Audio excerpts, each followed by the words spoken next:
हर कोई फोटोग्राफर, हर कोई film maker को ये सवाल पूछा जाता है कि भाई आप लोग वो आपके काम अच्छा करते जाते हैं, गलतियां नहीं होती आपके काम से। उसके लिए मैं एडवांस सॉरी बोल रहा हूँ आपको। मैं पहले बहुत सारी गलती किया हूँ जब नया नया स्टार्ट कर रहा था।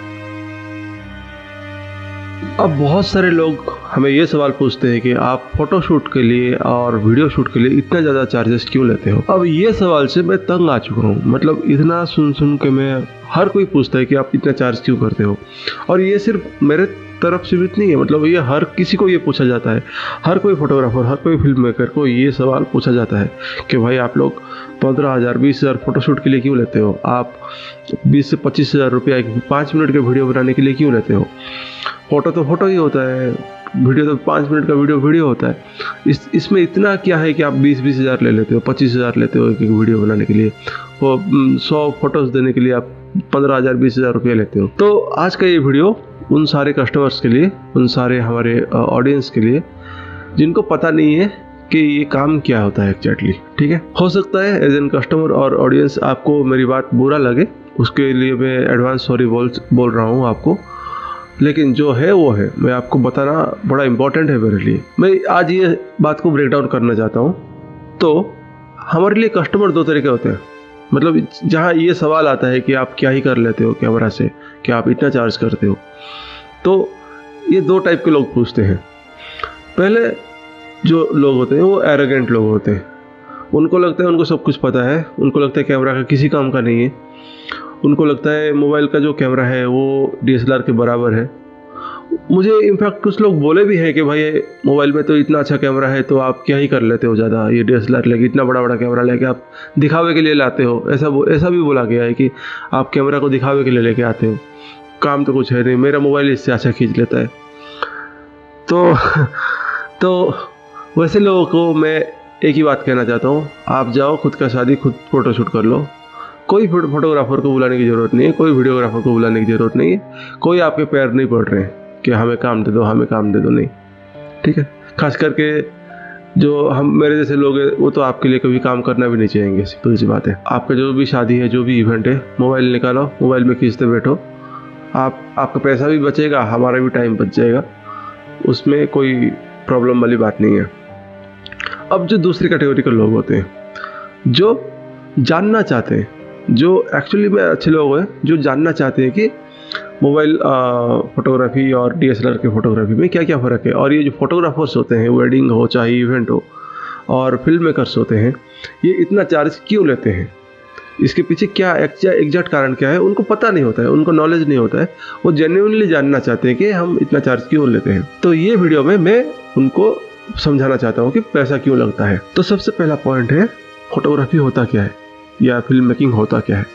देखो, ये एक आर्ट है, ये एक कला है। ठीक है, और कला का ना कोई SOP नहीं होता। जैसे आप ऑफिस में काम करते हो ना, SOP होता है आपके काम का, आओ ये काम करो निकलो। यहाँ पे ऐसा नहीं होता, यहाँ पे क्रिएटिविटी है, दिमाग लगाना पड़ता है हर चीज़ों पे। हर फोटोग्राफर के लिए ये सबसे बड़ा चैलेंज होता है, क्योंकि हमारा हर काम का लोकेशन अलग होता है, हर क्लाइंट अलग होते हैं, उनका मेंटालिटी अलग होता है, उनका रिक्वायरमेंट अलग होता है। ठीक है, हमें हर रोज़ सीखना पड़ता है, हर रोज़ चीज़ों को समझना पड़ता है। ऐसा नहीं कि ऑफिस जाओ बस पता होता है कि पहले क्या करना है। मान लो एज एन अकाउंटेंट अगर आप नौकरी कर रहे हो तो आपको पता है कि भाई अकाउंट ही संभालना है। आज जो काम किया कल जाकर वही काम करोगे, वही सॉफ्टवेयर पे वही जगह पर बैठ के वही काम करोगे, तो ज़्यादा दिमाग लगाना नहीं है उसमें। लेकिन मैं एज ए फोटोग्राफर या एज ए फिल्म मेकर आज कोई लोकेशन में होता हूँ, कल और कोई लोकेशन में जाऊँगा, वहाँ पे दूसरे क्लाइंट होंगे, उनका रिक्वायरमेंट अलग होगा, वो लोकेशन अलग होगा, इंटीरियर अलग होगा, लाइटिंग अलग होगा। अब ये सारे चीज़ों पे दिमाग लगाना पड़ता है कि कहाँ पे क्या करना पड़ेगा। जो काम मैं कल किया था वो काम मैं आज नहीं कर सकता। जैसा मतलब जिस तरीके से मैं कल शूट किया था वो सेम तरीके से आज शूट नहीं कर सकता। लोकेशन अलग है, लाइटिंग अलग है, क्लाइंट का रिक्वायरमेंट अलग है। समझ रहे हो, ये सबसे मेन चैलेंज है जो बहुत सारे लोगों को समझ में नहीं आता। उनको लगता है बस कैमरा उठा के बस फोटो खींचो, क्लिक करो, हो गया काम।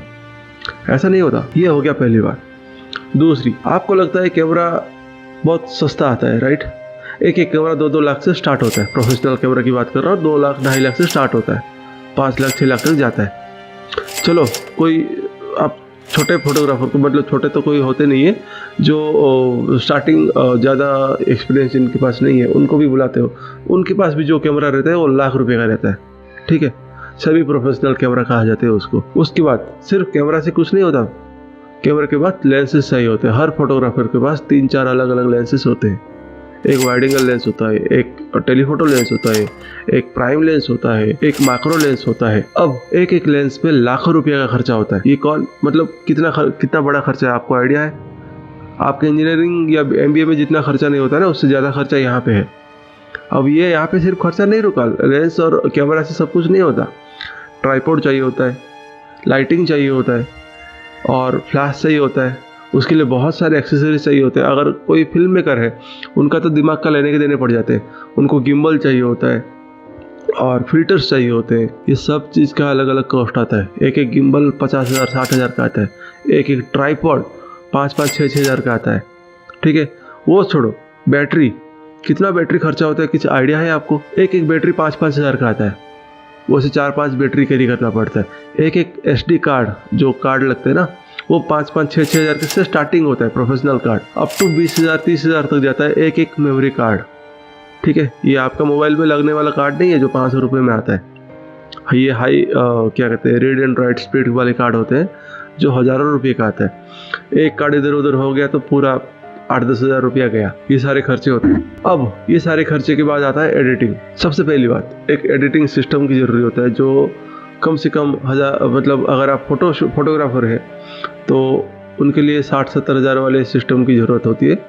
अगर कोई वीडियोग्राफर है जो फिल्म मेकिंग करता है, मतलब वीडियोग्राफी करता है या सिनेमाटोग्राफी करता है, उसका एडिटिंग करने के लिए जो सिस्टम चाहिए वो कम से कम लाख रुपया मिनिमम होना चाहिए। मिनिमम लाख रुपये का सिस्टम होना चाहिए। अब ये खर्चा हो गया लाख। ये टोटल खर्चा को मिलाओगे कम से कम 7 से 8 लाख रुपये का खर्चा होता है, ठीक है। ये तो छोड़ो, अब इसके बाद कितना टाइम लगता है, कुछ आइडिया है? आप इंक्वायरी करते हो कि प्री वेडिंग का कब करना है या वेडिंग का ये डेट है, तो हम लोग मुंह उठा के नहीं चले जाते। पहले से ही प्लान करना पड़ता है कि क्या, मतलब अभी क्या ट्रेंड चल रहा है, हम क्या शूट कर सकते हैं। अलग अलग लोगों के हिसाब से हमें प्लान करना पड़ता है। जैसे कोई हिंदू शादी है तो हिंदू शादी का अलग होता है, कोई मराठी, टिपिकल मराठी शादी है, मराठी शादी का शूट अलग होता है। कोई मुसलमान कोई शादी होता है इस्लाम का, तो उनका अलग ट्रेंड होता है, ठीक है। वैसे जैन लोगों का अलग सेलिब्रेशन होता है।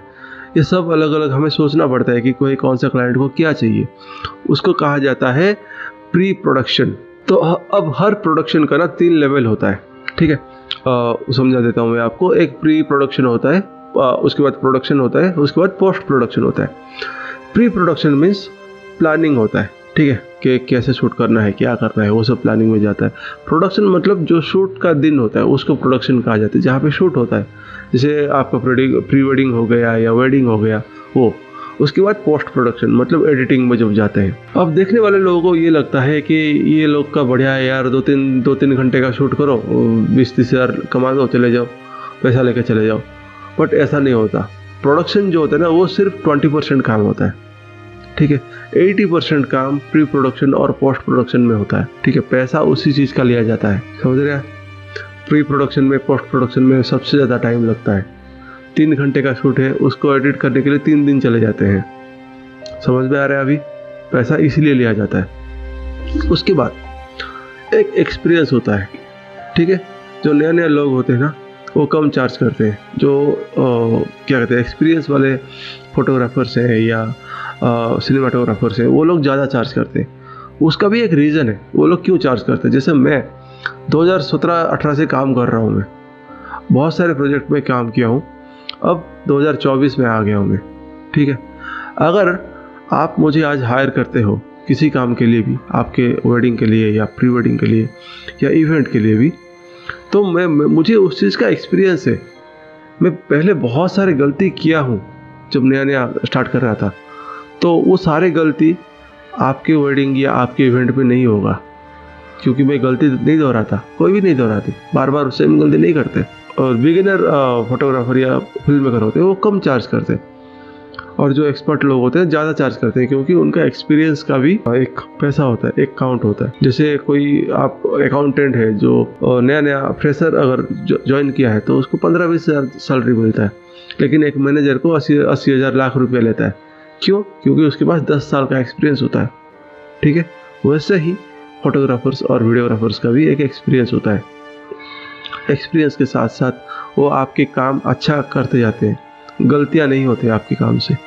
ठीक है, एक मैं अपना खुद का एक्सपीरियंस बता रहा हूँ, खुद का, किसी और पे नहीं जाऊँगा। एक इवेंट था, मैं शूट करने के लिए गया था, तभी नया नया स्टार्ट किया था, 2017 की बात कर रहा हूँ मैं, तभी नया मैं शूट स्टार्ट किया था। अब मैं इवेंट में पहुँच गया हूँ, कैमरा ऑन करता हूँ, देखता हूँ उसमें कार्ड ही नहीं है।